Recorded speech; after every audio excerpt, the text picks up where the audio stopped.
Hello, my friends. Welcome once again to Spiritism, a closer look. You are on Kardec Radio. I'm Luiz Lima, your host for tonight.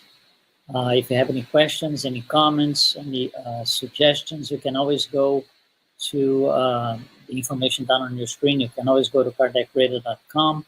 You can come to our Facebook page, or you can use the email address listed there for questions and comments, suggestions. And even if you want to suggest a topic for discussion so we can bring it over and talk about it. Tonight, we are going to take a closer look at Darwin and Spiritism. Darwin and Spiritism. I think the question is always somehow, at least we get a lot of this from people. Do we align with Darwin's theory, or even the other way around? Does Darwin's theory align with Spiritism? Is he our friend? Is he not? We get a lot of questions about it. So that's the reason we decided to bring this over. Let's try to understand and clarify, and hopefully we're going to do the right job tonight. For us to make this, quote, judgment, a better word would be analysis. For us to do this analysis, we need to take a really quick crash course on Darwin's work and its history, because there's a lot of things in his work that are little tiny details, but they make a difference when we put Darwin's work and Spiritism side by side. So really quick. He was born in an upper-class family, so family was wealthy. His father and his grandfather, they were well-known people in the society, in their profession, in their work. They were all in the health business, doctors, and they were very well-known. Darwin was baptized in the Anglican Church. The Anglican Church is part of Christianity, but it's a more restricted form, at least it was in those days. They did not accept all the books in the Bible. They had their own adaptations to the Bible because, it was a form of Christianity. Still Christian, still based on Jesus' teachings and so, but it had some, especially regarding the Old Testament, you had some things that they didn't like much, so they left it out. Anyway, so he, as a young child, he was going to the Anglican Church. Then he grows up, he goes to the university to study medicine because that's what the family lineage, they're all doctors. He didn't perform well. He went to study science. He didn't perform well, but he had contact with the theory of Jean-Baptiste Lamarck, which we're going to address this on a separate live another time. We're going to come back to him just a little bit. But Jean-Baptiste Lamarck he wrote the first paper ever, the first book ever on evolution from the scientific point of view. So because of his Darwin's poor academic performance, his father decided to send him to Cambridge to become an Anglican cleric, and he does. He completes the course, but it's not really what he wants. It's not really what he wants. He had things that he would not really get along with in the Anglican Church. One of them is, there was this guy called James Ussher who wrote a book. He wasn't one of the Anglican bishops at the time. Not at his time, not at Darwin's time. That was in like 1650 or so. And this guy made some calculations, and he came to the conclusion that he found the very day when the world was created, and that was Sunday, October 23rd, 4004 BC. Darwin looks at this and says, this is just too much. That blows my mind. I don't want to do this thing anymore. I don't want anything to do with the church. So he takes off on a trip, on a voyage, a 2-year voyage, on a ship called Beagle. And in there, he reads a lot. One of the books he reads is a book by an Englishman, a scientist also, called Charles Lyell. Charles Lyell wrote a book called The Principles of Geology. And he touches, on the book, he touches with some depth on evolution, species, birds, and stuff like that. And Darwin, reading the book and on the ship and stopping on different places, he was kind of, oh, what this guy's saying here is interesting. Yeah, I see different birds, I see different plants. The beak of some of the birds are the bird itself is very similar to ours in England, but the beak is a little bit different because they take the food in. The food intake is a slightly different. So all of that triggers his mind to put the attention on something more serious in terms of I want to study this thing. That's my line of work. I'm going to become this biologist / naturalist. And that's what he does. So he starts analyzing species, collecting data, a lot of notes. He was making notes all over the place.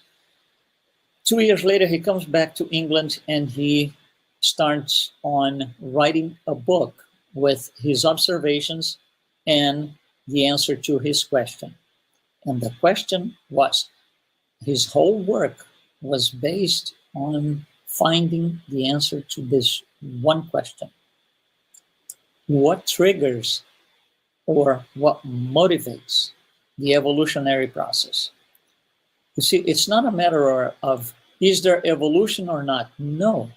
Evolution, for him, it does exist. It's a thing for sure. But what triggers it? That was his question. So the entire Darwin work was based on the idea to find this answer.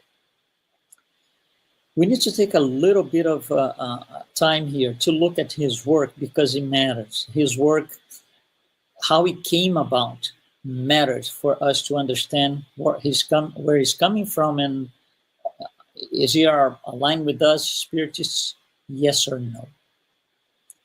So I'm going to put this in graphic form because I think it's just going to be easier for us to follow. So he writes his book. It's called the opening book in terms of works on evolution. It's not the first, but it's the one that's going to change everything. So the name of the book is here. You see on your screen, The Origin of the Species. That was in 1859. So this is a reference. 1859, 2 years after the first edition of the Spirit's book. First edition, 501 questions. The second edition came in 1860 after his work, or about the same time. So here is, he writes the book, and what were his considerations? Who made him write the book? What was he reading and going after to be able to write the book? So two things. First of all, he reads the works of Jean-Baptiste Lamarck. Like I said, it's the first book ever in 1809. You see here the name, Philosophie Zoologique. In French, Jean-Baptiste Lamarck is a French naturalist biologist. It's the first work on evolution from the scientific point of view. So he reads that. Their theories, the final theory of Darwin and the original theory of Lamarck are different. But anyway, he read the book. The second thing is, he read the book, this book here that you see on your screen, published in 1798, an essay on the principles of population by Thomas Malthus. Thomas Malthus was a church guy. One day he decided, I don't want to be a church guy. I want to be just like my father, an economist. So he goes in, starts making a lot of studies on economics and economy and so. And he publishes this book, an essay on the principles of population. In this book, he's going to say something that's going to raise eyebrows. He says, vegetation grows at a linear proportion. Vegetation that the growth of vegetation is linear, but the growth of animal life is exponential. So there's going to be a problem in the future, sometime in the future. There's, there's going to be a lack of food and resources. That was his view. His view, Thomas Malthus, was totally 100% contrary to the one of his father. And the reason why he was totally 100% contrary to his father's line of thought, he was also an economist and a philosopher, is because they didn't get along. And just for that reason, Thomas Malthus, in order to challenge his father, wrote something contrary to everything his father thought. So he said, again, we're going to have a problem with food because vegetation and animal life do not grow in the same proportion. His father, Daniel Malthus, on the other hand, he was a leader, a local leader in France for the movement, the Age of Enlightenment. And the Age of Enlightenment had one of the great names in the Age of Enlightenment was philosopher Jean-Jacques Rousseau. One of them, not there were many of them. But Jean-Jacques Rousseau, as a philosopher, he was a national leader. His father, Thomas' father, Daniel Malthus, was a local leader, but very close to Jean-Jacques Rousseau. Another influence on Daniel was a great economist of the time, David Hume. So you see, there's philosophy here and there's economy. This goes down all the way down to Darwin plus. There's the biggest work ever done before Darwin, which is the work of Lamarck, also a naturalist. So Charles Darwin takes all of this thing and he's going to put a theory together that answers the question. Again, the question is, what triggers or what motivates the evolutionary process? And it takes him a long time. He had almost a 20-year gap trying to gather more information, trying to elaborate the answer on this thing. And he wasn't ready. He never could really reconcile all the elements he was able to gather and all these things he read in the past. He never got to it for 20 years until one day, one commoner, one person, scientist, but not really well known, just a common person, called Alfred Wallace. Alfred Wallace finds out that Darwin is working on this thing. And Darwin had a good friend also working on this thing called Lyell.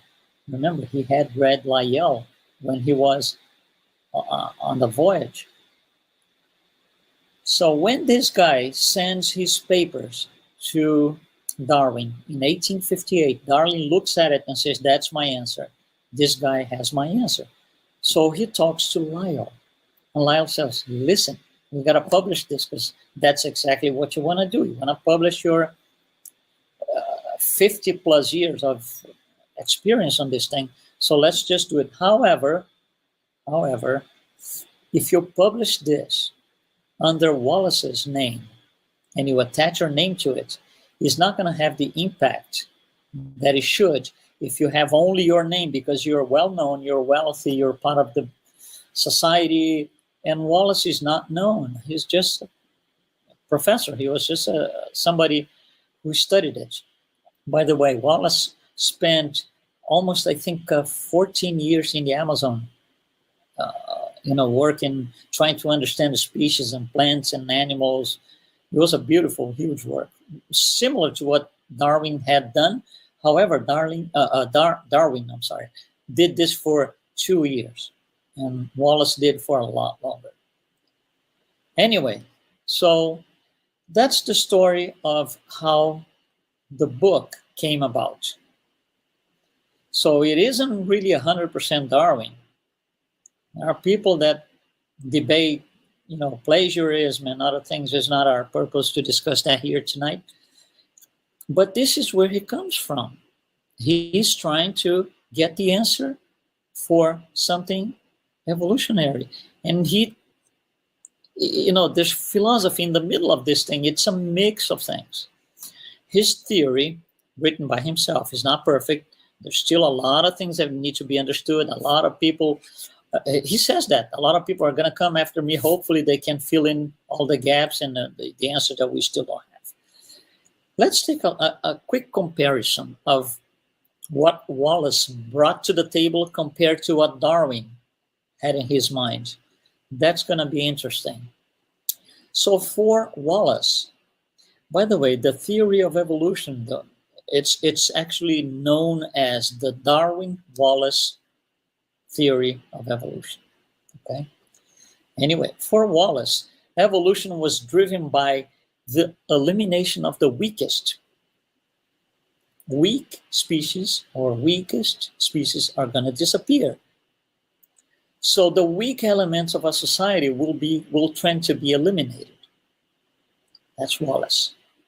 Darwin. Evolution is driven from the will to survive. It's the survival of the strongest. You might seem the same thing, but it's not really. We're going to come back to this in a little bit. For Wallace, we need to improve, not to be the weakest. Right? So we need to improve, not to be the weakest. For Darwin, we need to struggle to acquire the status of the best at any cost, because it's survival of the strongest. We need to be the strongest at any cost.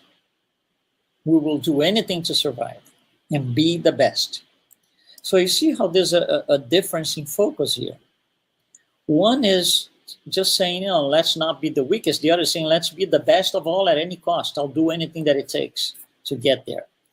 So the underlying message, and that's where the difference starts. The underlying messages.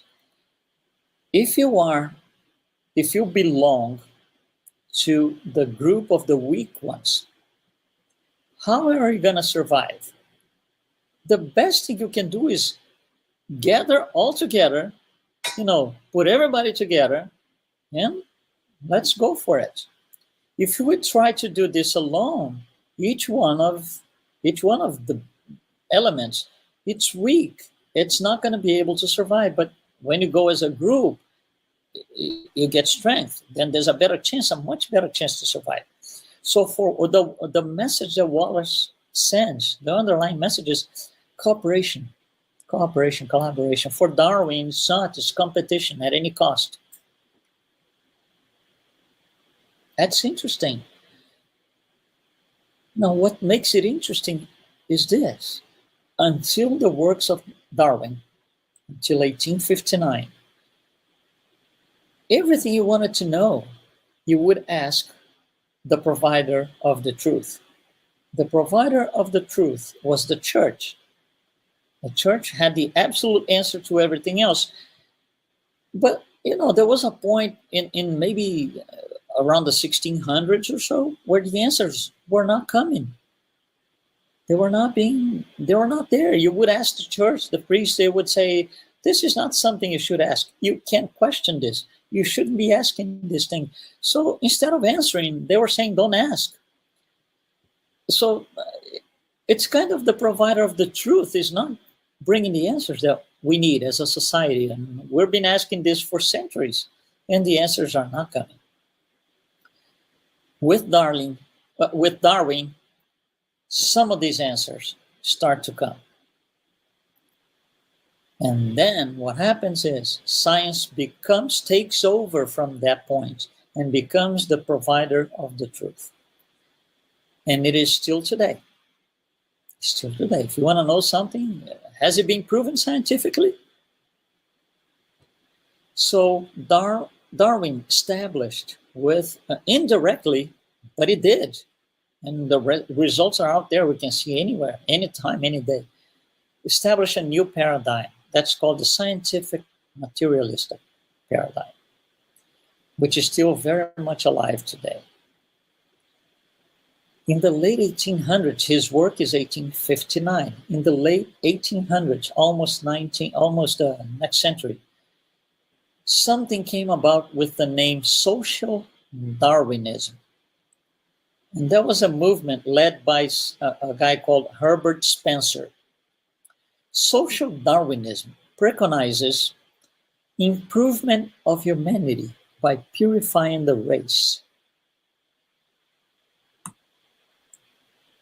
You see, Darwin never wrote that, but it came out of his work. It was an interpretation, an indirect interpretation of his work. So this is equivalent to assume that there are unfavorable genetic inferiors. There are superiors and inferiors in terms of race.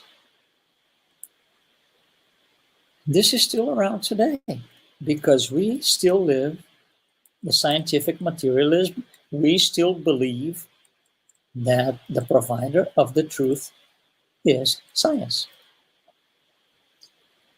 All of this so far that I've said is before the works of Mendel, Gregor Mendel, and the discovery of genetics, all of it. Mendel's work was published in the 1860s, never was considered a good work until the early 1900s. So that's almost 40 years after the works of Darwin.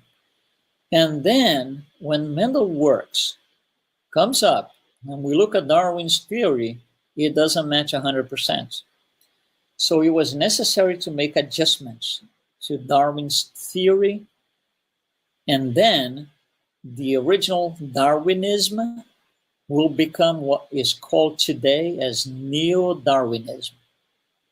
We still use the word Darwinism, but what we mean is not the original works of Darwin, is neo-Darwinism.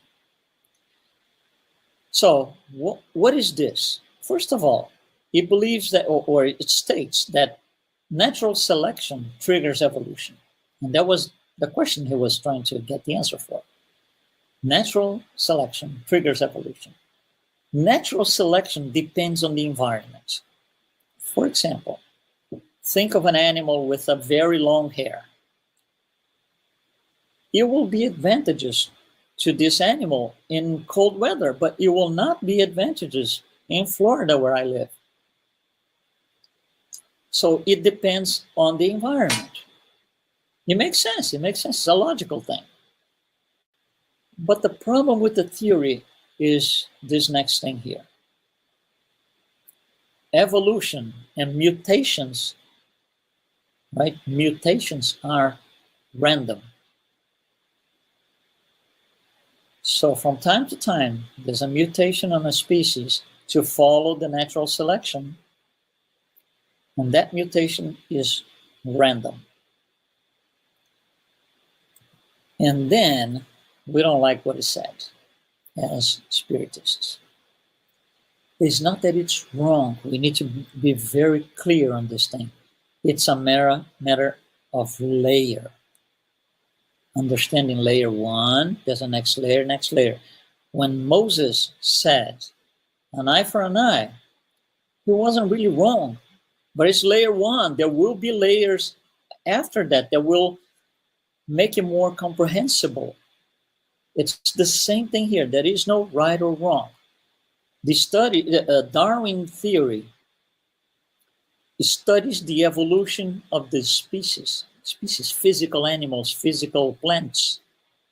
The outcome of the theory is focused on evolution of the material forms of animal life and vegetation. Spiritism does not study the evolution of species. Spiritism studies the evolution of the intelligent principle. The intelligent principle needs to goes through its evolutionary path by going through the plant kingdom and the animal kingdom. But we spiritists, we are not studying evolution of the species, how this form transforms into that one. This is not what we study. We study the intelligent principle. And that's one of the things that Darwin does not consider, because it wasn't what he was looking for. It was more restrict. So it's not really wrong. It's incomplete. A better word is incomplete. It's not that it goes against Spiritism or Spiritism goes against it. No, it's a matter of, we need to understand more. We need more layers of knowledge. Spiritism is this additional layer of knowledge. So the form changes from the Spiritist point of view. The form changes not because of random mutations, but because there is intention. It's orchestrated from the spirit world. So at one point, for this particular species to continue its path towards evolution, it's going to be needed, mutation is going to be needed here. So the mutation is not random, it's not accident. It is intentional. And the other thing that Spiritism considers, that goes not against, but goes to the next layer, it's a better explanation. Darwin proposes competition because his theory is restrict. Spiritism never proposes competition. It's collaboration or cooperation. It's the other side of things. So we look at the works of Darwin today, we as Spiritists, and it's hard to say, do we align with Darwin, yes or no? We have to go through an entire explanation, what we try to do here in 30 minutes, more or less. Because it's not right or wrong, it's just incomplete. We have more knowledge brought to us through mediumship, right? The ability of bringing information from the spirit world through mediums. We have that information. He didn't. First, he and Kardec, they were living at the same time, by the way, but they never met each other. They didn't get to know each other's work. Not that I know of, not that I could ever find, and I don't see anything documented in that sense. But you see, the purpose of Darwin was not the purpose of Spiritism. Just like Newton. Newton got criticized because people said, Newton, your theory is marvelous, wonderful, but where is God into this theory? And he said, that's not my purpose. I'm looking for answers how the universe works, the universe physical, the planets, the comets, the, whatever, galaxies, not the world in terms of divinity and all of that, spirits, no. So the word God or anything in that sense does not appear in Darwin's work either, because it wasn't what he was focusing on. So obviously the criteria is different. If the criteria is different, the outcome cannot be different. But again, it's a matter of understanding where Darwin is coming from, understanding where Spiritism is coming from, put them side by side, and I think the answer becomes a little clear. Hopefully, I was able to convey that to you tonight. Once again, if you want to bring us any comments, any suggestions, any recommendations, we're all open. You have the information down on your screen. Thanks so much for joining us tonight. We will be here next Wednesday at 7 p.m. Eastern Time with another edition of Spiritism, A Closer Look. Thank you so much.